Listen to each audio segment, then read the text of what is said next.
সবাইকে আসসালামু আলাইকুম। আজকে আমার এই ধারাবাহিক সিরিজ ভিডিওর তৃতীয় পর্ব। আজকে এই পর্ব দেখাবো যে আপনাদের কীভাবে ডিজাইন সিস্টেম তৈরি করতে হয়। ডিজাইন সিস্টেমের অন্যতম একটি এলিমেন্ট হচ্ছে আপনার আইকনস, বাটন এবং বিভিন্ন কম্পোনেন্ট। তো প্রথমত আমি আপনাদের দেখাবো কীভাবে ডিজাইন সিস্টেমে সুন্দর সুন্দর আইকন সেট আপনি তৈরি করতে পারেন। সো আমি সবগুলো করার জন্য একটি আলাদা পেজ, নতুন পেজ আমি নিলাম। এটার নাম আমি দিলাম সিম্বলস দিলাম। আমি সব কিছু এখানে রাখবো, সুতরাং আমি এটার নাম দিলাম সিম্বলস। সো আমার এই ডিজাইনটি করতে সর্বপ্রথম যে সিম্বলসগুলোর ভিতরে আমার কিছু কিছু আইকন প্রয়োজন, আমি সেই আইকনগুলো আমি এখানে নিয়ে রাখবো এবং সেটি কম্পোনেন্ট আকারে তৈরি করে রাখবো। পরবর্তীতে আমার যেটি প্রয়োজন আমি খুব দ্রুত আমি এটা ব্যবহার করতে পারবো। আপনারা করবেন কি, যে এইসব আইকন আপনার যে আইকনগুলো বেসিক একটা আইকন সেট দরকার, আপনি সব সেটগুলো এখানে আপনি করে রাখতে পারেন কম্পোনেন্ট আকারে। আপনার বিভিন্ন ডিজাইন শুরু করার ক্ষেত্রে এটা জাস্ট কপি করবেন এবং সেটা ইউজ করতে পারবেন আপনারা খুব ইজিলি ভাবে। ঠিক আছে, আমি বেসিক্যালি অল্প কিছু করে আমি আপনাদের দেখাবো, কেননা সময় স্বল্পতার কারণে বেশি সেট তো তৈরি করে দেখানো যাবে না। আমি আপনাকে দেখাচ্ছি কীভাবে আপনি কম্পোনেন্ট আকারে তৈরি করতে পারেন। ধরেন যে আমার এই প্রজেক্টটিতে আমার কিছু আইকন দরকার। ধরেন এই একটি আইকন লাগবে, আমার এই আইকনটি একটি লাগবে এবং এই আইকনটি লাগবে। ঠিক আছে, এই তিনটে আইকন মানে এই কিছু আইকন আমার প্রয়োজন হবে। আরও আইকন আছে। এখন আপনি আরও আইকন আছে আমার। ধরেন আমার টোটাল এই সব আইকনগুলো লাগবে, এই আইকনগুলো সব লাগবে, এই আইকনগুলো সব প্রয়োজন। আপনি সব আইকনগুলো ইন্টারনেট থেকে ডাউনলোড করতে পারবেন। আপনি যদি যান ফ্ল্যাট আইকন থেকে আপনি এগুলো ইজিলি ডাউনলোড করে আমি আপনাদের দেখাচ্ছি। দাঁড়ান, প্রথমে আমি আপনাদের দেখাচ্ছি যে কীভাবে আপনি এটা ডাউনলোড করবেন। যে ফ্ল্যাট আইকন থেকে আপনি ফ্ল্যাট আইকনে যাবেন এবং ফ্ল্যাট আইকনে যে ধরেন ওইটা হচ্ছে হেডফোন, প্রথমটা ছিল। আমি হেডফোনের একটি আইকন আমি আপনাদেরকে, ধরেন হেডফোনের এই আইকনটি আপনার ডিজাইনের প্রয়োজন, আপনি এটা ডাউনলোড করবেন। ফ্ল্যাটউইকারে নতুন একটা নিয়ম করেছে, ওরা এখন আগের মতো এসভিজি আপনার ডাউনলোড করতে দেয় না, ওরা এখন পিএনজি ডাউনলোড করতে দেয়। তো সেক্ষেত্রে কীভাবে পিএনজি আপনি এসভিজি তৈরি করতে পারবেন সেটিও এই ভিডিওতে আমি আপনাদের দেখাচ্ছি। দেখেন, প্রথমে এই ফ্রি পিএনজিটা আপনি ডাউনলোড করবেন, করে আপনারা করবেন কি, জাস্ট আপনার ডাউনলোড থেকে এই আইকনটি নিয়ে আসলেন। আইকনটি আনার পরে আপনি করবেন কি, যে আপনার একটি প্লাগইন আছে ফিগমায়, যে প্লাগইনসটার নাম হচ্ছে আপনারা ইমেজ ট্রেসার। এই ইমেজ ট্রেসার দিয়ে আপনি যদি এই পিএনজিটা ট্রেস করেন, তাহলে কিন্তু এখান থেকে আপনি ট্রেস ভেক্টর দিলে কিন্তু এটা একটা ইজিলি এইচভিজিতে রূপান্তর হবে। এইটারে কিন্তু আপনি যে কোনো খুশি কালার আপনি চেঞ্জ করতে পারবেন। দেখেন, যে কোনো কিছু আপনি করতে পারবেন। তো আপনারা এরকম করে আপনারা সব যে আইকনগুলো প্রয়োজন এখানে নিয়ে আসবেন এবং এটা একটা করে কম্পোনেন্ট তৈরি করে নেবেন। ধরেন একটি আমি আপনাদের দেখাচ্ছি। ধরেন এটি আপনার হেডফোনস, এই আইকনটি আপনার প্রয়োজন। আপনি এটি সিলেক্ট করে এই যে দেখেন, এইখানে আপনি ক্রিয়েট কম্পোনেন্টে ক্লিক করে এখানে এটা হেডফোন, ধরেন এটা লিখে রাখলেন যে আপনার আইকন স্ল্যাশ হেডফোন। দেখেন হেডফোন, এটা কিন্তু আপনার একটি কম্পোনেন্ট হয়ে গেল। আপনি এই কম্পোনেন্টটা যে কোনো জায়গায় কিন্তু আপনি ব্যবহার করতে পারবেন। আপনার ধরেন এই আপনার টেমপ্লেটে যে আপনি যদি এখানে অ্যাসেটসে যান এবং লোকাল কম্পোনেন্টে যান, এই যে আইকন দেখেন, এই আইকনটি কিন্তু এখানে অ্যাড হয়ে গেছে। আপনি এখানে চাইলে কিন্তু এটা খুব ইজিলি ভাবে এখানে এটা ব্যবহার করতে পারেন। দেখেন, এভাবে আইকন আপনি প্রত্যেকটা করে রাখবেন। আমি সবগুলো করে দেখাচ্ছি না এখন।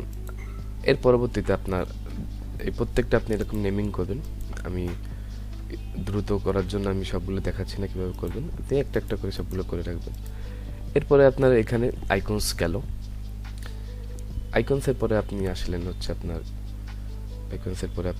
ধরেন আপনার টেমপ্লেটার কী প্রয়োজন, বাটন প্রয়োজন, আপনার বাটন প্রয়োজন। ধরেন আপনি একটি বাটন আপনার এখানে প্রয়োজন। এখন আপনি বাটনটি প্রথমত আপনার তৈরি করতে হবে। আপনি কম্পোনেন্ট আকারে বাটনটি তৈরি করে রাখবেন। এতে করে আপনি যখন একটা তৈরি করবেন, আপনি যে কোনো জায়গায় ওই বাটনটা দিয়ে আপনি আপনি সেটা ইজিলি ব্যবহার করতে পারেন। ধরেন আপনি এই যে আমরা এই বাটনটাই তৈরি করলাম, ধরেন এটা আমি প্রথমে একটা রেক্টেঙ্গুলার নিলাম, এই এই সাইজ অনুযায়ী আমি করলাম, এবং আমাদের কালারটা আমি দেখেন, আমাদের কালারটা কিন্তু আমি এখান থেকে এই যে আমাদের প্রাইমারি কালারটা এটা ব্যবহার করলাম, এবং এখানে যেহেতু বর্ডার রেডিয়াস আছে আমি বর্ডার রেডিয়াস দিয়ে দেব, এই যে বর্ডার রেডিয়াস দিয়ে দিলাম ওদের মতো করে সেম আমার ডিজাইনের অনুযায়ী সেম করে দিলাম, এবং পরবর্তীতে এখানে কন্ট্যাক্ট লিখে দিলাম, এবং এই ফন্টটা হচ্ছে আপনার রেলওয়ে ফন্ট, এবং এটা সম্ভবত সেমি বোল্ড,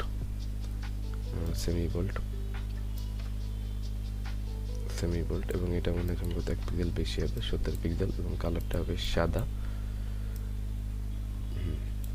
সাদা। এই দুইটা আমি একসাথে অ্যাড করে এটা সেন্টারাইজ করলাম সব কিছু, এবং এটা দুটো আমি এটা গ্রুপ করলাম, গ্রুপ করে এটার নাম দিলাম বাটন, এবং এটা আমি একটু অটো লেআউট করে নিলাম। রাইট বাটন ক্লিক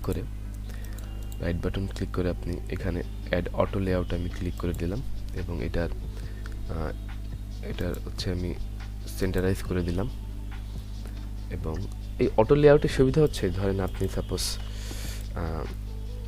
দেখেন এখানে আপনি লিখলেন, আরেকটা বাটন তৈরি করলেন যেখানে লিখলেন আপনি লার্ন মোর, দেখছেন এটা কিন্তু এইটার সেম হাইট উইথ নিয়ে কিন্তু এটা অটোমেটিকলি তৈরি হয়ে গেল। সেক্ষেত্রে আপনি ধরেন সাপোজ একটা ওয়েবসাইটে তো অনেক ধরনের টেক্সট থাকে, এটা যেরকম স্টার্ট, এটা কন্ট্যাক্ট, তারপরে এইটা আছে হচ্ছে লার্ন, রিড মোর, অ্যাবাউট মোর, তো প্রত্যেকটা টেক্সট অনুযায়ী এটি অটোমেটিক্যালি সেট হয়ে যাবে। সুতরাং এই একটা বাটন আমি তৈরি করে বাটনের ভিতরে দিয়ে দেন এটা আমি কম্পোনেন্ট তৈরি করব। এখন এইটা আমি যে কোনো জায়গায় আমি ব্যবহার করতে পারবো। এটা আমি ধরো আমার সিম্বলসের ভিতরে আমি এখানে আমি নিয়ে রাখলাম। এখন বাটন, এখন যদি আপনার টেমপ্লেটের ভিতরে যে আপনার প্রয়োজন হয়, ধরেন এইখানে একটা বাটন প্রয়োজন আমি এখানে যে অ্যাসেটসে যে এই যে লোকাল কম্পোনেন্টের ভিতরে এই যে দেখেন এখানে কিন্তু আমার বাটন আছে, কিন্তু ড্র্যাগ এন্ড ড্রপ করলে এখানে এটা চলে আসবে, এবং এটাকে আমি যদি যেভাবে ব্যবহার করি, এখান ধরে আমি চেঞ্জ যদি করি রিড মোড, সেভাবে কিন্তু বাটনটা সেট হয়ে যাবে। দেখেন এটা হাইট অনুযায়ী এটা সেট হয়ে যাবে, ঠিক আছে। আপনি চাইলে এটা বড় ছোট করতে পারবেন। দেখেন এটা যদি আপনি চান যে আপনার ডিজাইন আর একটু বড় প্রয়োজন, আপনি কিন্তু ইজিলি মাউস দিয়ে ড্র্যাগ এন্ড ড্রপ করে বড় ছোট করতে পারবেন। আর এটা বড় ছোট করলে কিন্তু এটার হাইট ওয়েট অনুযায়ী এটা সেট হবে। এটা হচ্ছে ফিগমার একটি পাওয়ারফুল একটি ফিচার, কিছু ফিচার ফিগমাতে থাকে। তো আমরা বাটনটা তৈরি করা হয়ে গেল। এখন আইকনস আমার তৈরি হয়ে গেল। এভাবে আপনি বাটনসটা আপনি তৈরি করলেন, এবং এই আইকনসগুলো তো আপনার সব কিছু আপনি আপনার ডিজাইনে নিয়ে আসছেন। সো এই পর্ব এইখানেই শেষ করলাম। পরবর্তী ভিডিওতে আপনাদের দেখাবো কিভাবে কম্পোনেন্ট আপনি তৈরি করতে হয়, কম্পোনেন্ট তৈরির মাধ্যমে সেটি আপনি আপনার ডিজাইনে ব্যবহার করতে হয়। আশা করি পরবর্তী পর্বে আপনি আমাদের সাথে থাকবেন। ধন্যবাদ।